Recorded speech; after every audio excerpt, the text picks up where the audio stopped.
JBN, we keep you informed. I am Michelle Jones, and in the news, 11-year-old boy dies after being electrocuted.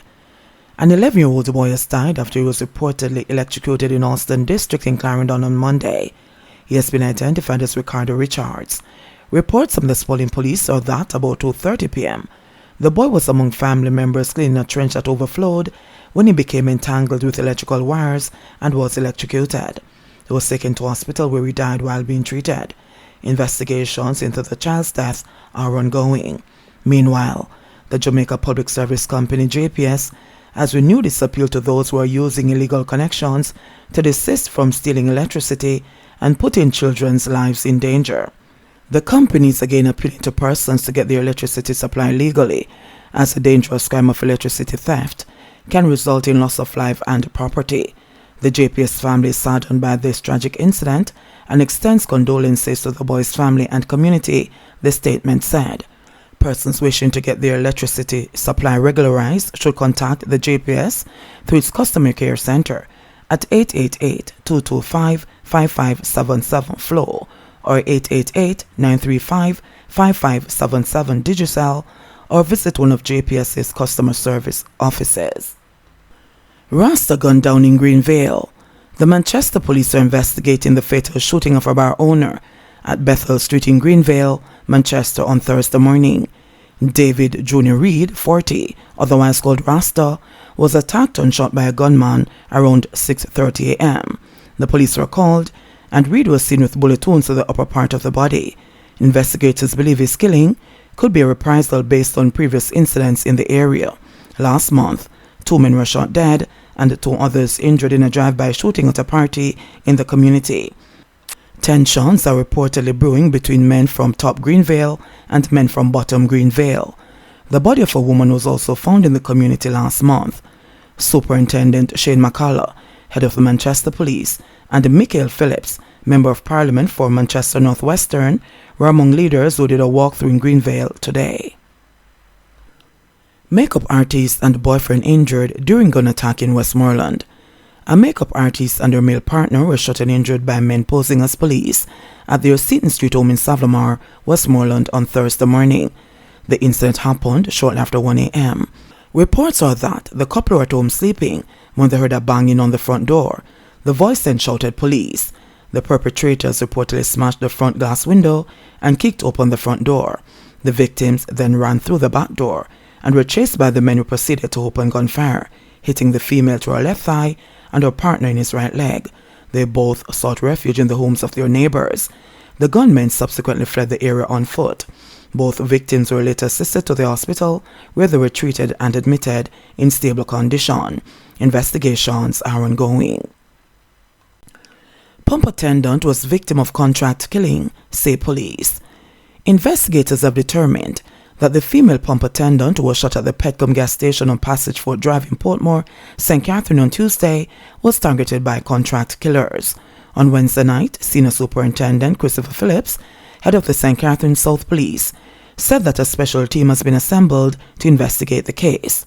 Chevelle Lewis, a 31-year-old mother of 2 who resided in Windsor Heights in Central Village, St. Catherine, was serving petrol to a customer when she was pounced on by 2 men traveling on a motorcycle. One of the men opened gunfire, hitting Lewis in the upper body.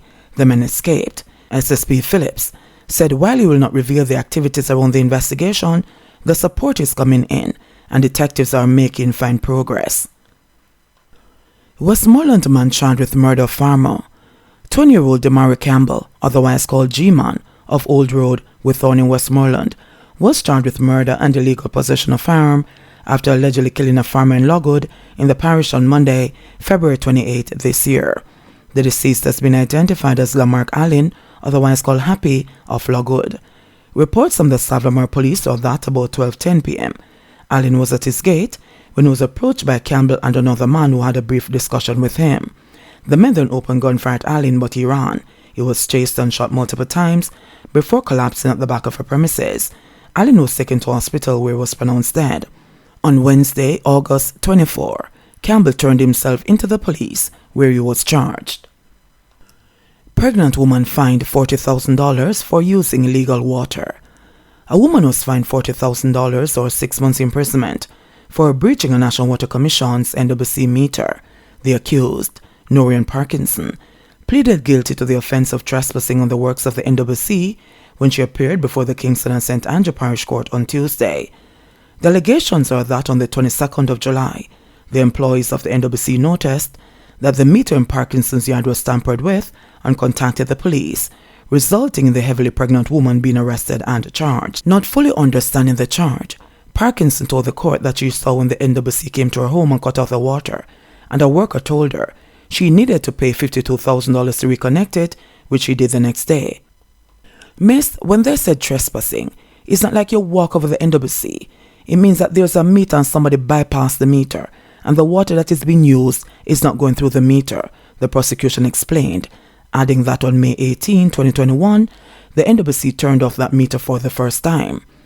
Chiming in, Senior Parish Judge Lauren Cole Montague asked, "Were you aware that the Water Commission people turned off the water on the 18th of May last year?" "Yes, I was aware," Parkinson said. "So, you are aware that the Water Commission people cut off the water, but water is flowing and you're receiving water?" the judge said. After the judge informed Parkinson about the $40,000 fine, she asked her if 2 weeks is enough to pay the fine, to which she answered yes. However, after hearing this, her spouse arose and asked the judge to allow more time to pay because they have 2 children going to school come September. "I'll give you 3 weeks. You see why women need a strong man behind them? Everybody have them part for play, you know," Cole Montague said, then wished the woman a safe delivery. Jamaican escapee in Bahamas captured. A Jamaican detainee who escaped custody in the Bahamas has been captured. The police report that Winston Walker was apprehended early this morning in the area of Seabreeze Lane after responding to a call that a prowler was on a property. Walker escaped from the detention facility at Fox Hill Road on Wednesday. The Jamaican is in custody on charges of attempted murder, armed robbery, and attempted armed robbery. The police thanked the public for their assistance in the case. Windalco invests 27 million Jamaican dollars in educational programs. Windalco says it has invested 27 million Jamaican dollars in educational programs that students from communities in St. Catherine, St. Anne, Clarendon, and Manchester have benefited from. In a release on Tuesday, the company stated that 75 students have received scholarships and grants totaling more than 10 million Jamaican dollars, with hundreds of students receiving book vouchers under the company's annual back-to-school program. 9 students were successful in the recent sitting of the Primary Exit Profile PEP exams, were also awarded 5-year scholarships, Windalco said. The investment forms part of Windalco's annual educational program, which benefits students residing near or within the company's operating areas who have excelled academically at the primary and tertiary levels.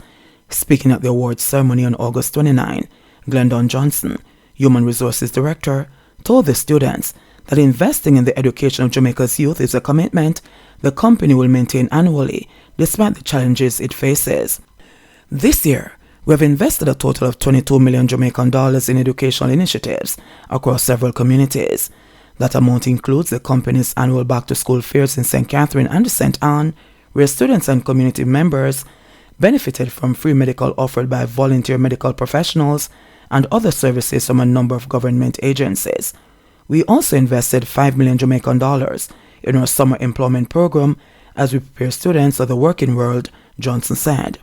He also encouraged the students to make full use of the financial assistance, noting that past recipients of the company's scholarship program have moved on to become productive members of society. Meanwhile, Employee and Community Relations Manager Lonsroy Morris encouraged the youngsters transitioning to secondary school to remain focused. "This is the beginning of a new phase of your life, and the only thing that remains constant in life is change. Therefore, the sooner you adapt to change, the sooner you can achieve success," Morris said. The company added that tertiary students are eligible for financial assistance for the full tenure of their studies once they maintain a minimum grade point average of 3.0, and PEP scholarship recipients will also benefit annually for maintaining a B+ average while in high school. 130 new COVID-19 cases, no deaths reported. The Ministry of Health and Wellness reported 130 new COVID-19 cases and no deaths on Wednesday, August 31, bringing the infection total to 149,9 911. No deaths were recorded. The new cases comprise 59 females and 54 males, with ages ranging from 1 day to 108 years. The cases were recorded in Kingston and St. Andrew 34, St. Catherine 22, Clarendon 14, St. Elizabeth 1, Hanover 1, Manchester 7, St. Anne 6, St. James 6, Westmoreland 4, St. Thomas 13, and St. Mary 5. Trelawney and Portland did not report any new cases of the virus. There were 108 recoveries in the last 24 hours, bringing the total to 96,719. Currently, 130 people are hospitalized, 32 of whom are moderately ill, 6 severely ill, and 5 in critical condition. Jamaica's positivity rate for the latest round of testing is 24.3%. In sports news, Talawas opened CPL with a win. Jamaica Talawas captain Rovman Powell had nothing but praise for his team as they carved out an impressive 47-run win over St. Kitts and Nevis Patriots in the opening contest of the 2022 Caribbean Premier League. It was a pair of Jamaicans that stood tall for the Talawas. First up, Brandon King started with the bat to put in a man-of-the-match performance by scoring 89 from 57 balls to help his side to a formidable score of 183 for 2. Right-arm pacer Nicholas Gordon then bagged 3 wickets on debut for the Talawas, who restricted the Patriots to 136 for 8. As to take the first strike, Talawas got off to a sluggish start and crawled to 68 without loss in the power play. After the water break, Talawas stepped up the tempo, with King and Kenora Lewis getting into a groove by adding 100 runs in 12.3 overs. The burly Lewis had used up 46 balls to get to 48, and it was no surprise when he became the first wicket to fall after hitting 6 sixes. King continued to play positively after being joined by Captain Powell. The pair added 49 runs to the second wicket before King held out in the deep after hitting 8 fours and 6 sixes. Powell, who hit the final ball of the innings of Dwayne Bravo 4-6, finished unbeaten on 30 with 1 4 and 3 sixes. JBN, we keep you informed. Please remember to subscribe, like, share, leave us a comment and click the notification bell to receive our daily news items.